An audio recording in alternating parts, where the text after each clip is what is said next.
there, and welcome back to another episode of Be Encouraged Moments.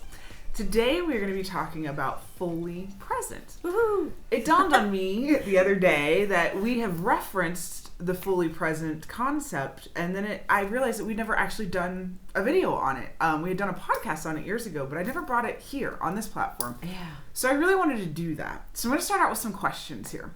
What does it actually mean to be fully present? Are we fully present in every aspect of our lives? Okay, so at the beginning of the summer, I mentioned that I was planning a trip to California. And I told you guys all about how I was totally over planning this thing and it was becoming a beast of a thing, right? Uh-huh. Do you guys remember this? If not, go back and watch the YouTube. But I realized after talking to Jan that I was over planning and I was stressing about things that I never really stressed about before.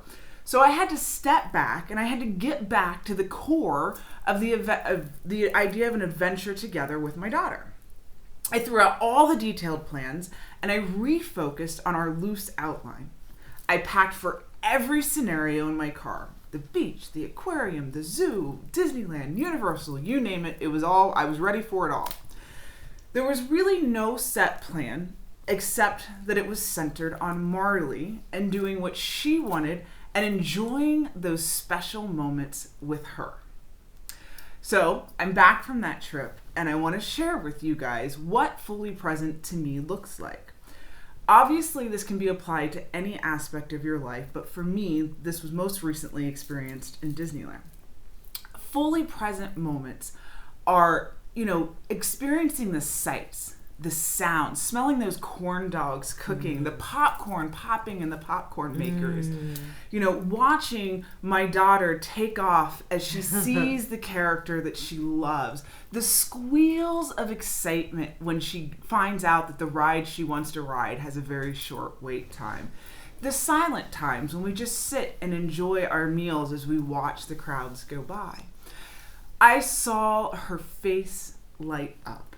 I saw childlike enjoyment, pure bliss, and absolute joy. Those are things that can easily be missed when you're not fully present. I got to experience a beautiful sunset over the wonderful fake mountains of Batuu, which is Star Wars land in Disneyland. We got to ride new and exciting rides because she wanted to try new things this trip. I got to see her get all nervous as she waited in line for Guardians of the Galaxy. And then I saw the smile and the excitement when she got off the ride because she had done it. She had overcome her fear to ride that ride and she wanted to do it again. And I remember her describing that moment to me. She goes, "It was so scary, but it was so cool when my tush came up off the seat." We stood in line, and as you all know, waiting in line at Disneyland can take a really long time, but we always engage in conversation, we play games, we do different kinds of things to pass the time. And it's really interesting to listen to her tell stories of her memories of us being there and how different her interpretation of experiences from the past have been. There's a lot of parallels, obviously, but again, you're seeing it through the eyes of a child because I'm fully present to what she is wanting to share with me.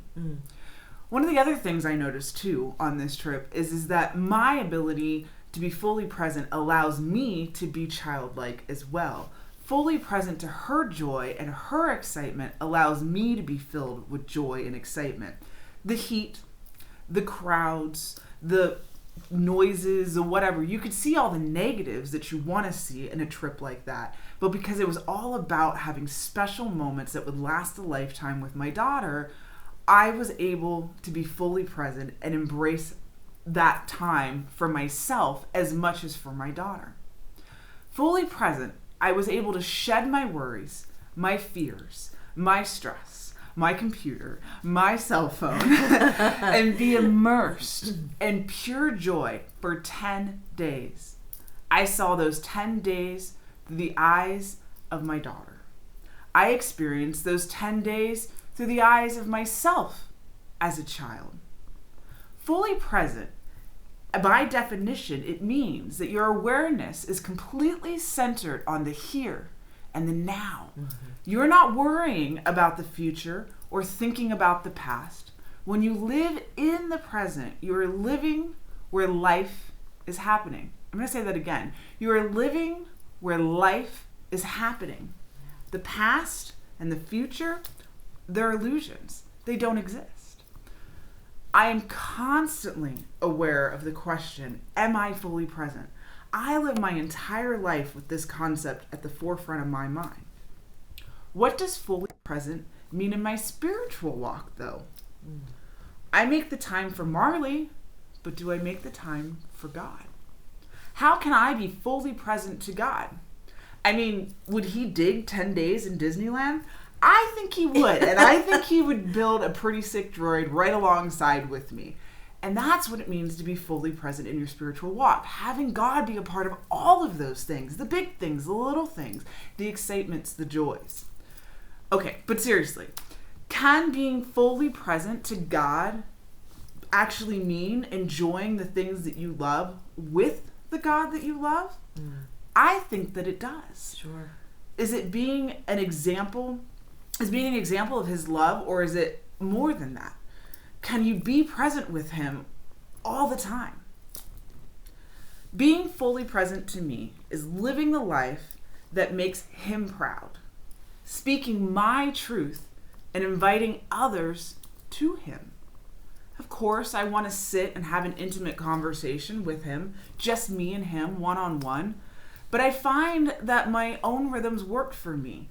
Experiencing him in the sunset over the mountains of Batu, that's being fully present with God for me.